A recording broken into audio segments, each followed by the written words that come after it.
lower falls of the Yellowstone River present a magnificent sight. Water thunders 300 feet to the raging river below, and clouds of mist rise to make the many-hued minerals of the canyon walls glisten.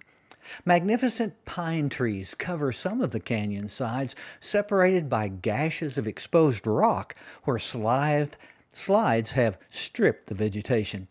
Certainly standing at Artist Point is the perfect designation for where Jan and I stood to take in the sound and the views of the river plunging into the deep canyon of this national park.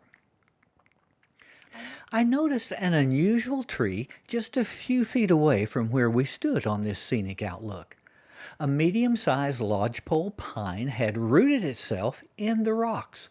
Somehow, with not a speck of real dirt, the tree had established a strong root system that anchored it to the crags of the sheer rock wall. Alone on the top of that rocky promontory, the thriving green tree stretched up as a testimony of mountainside resilience.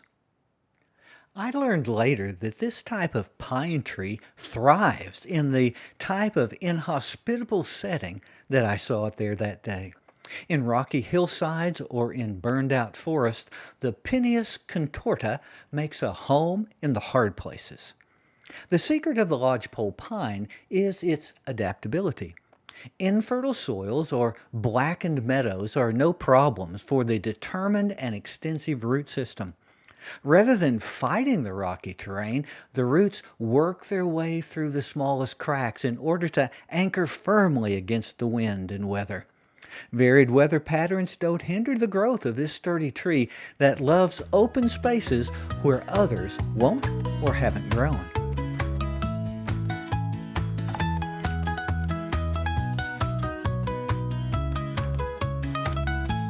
The hard places that come in our life are, well, hard, and we use the term traumatic. Broken bodies, broken promises, broken relationships, broken hopes, and many other pains assault us. We're left exposed on the sheer rocks of our circumstances, hoping that we can hang on. So how can we find the resilience to hang on?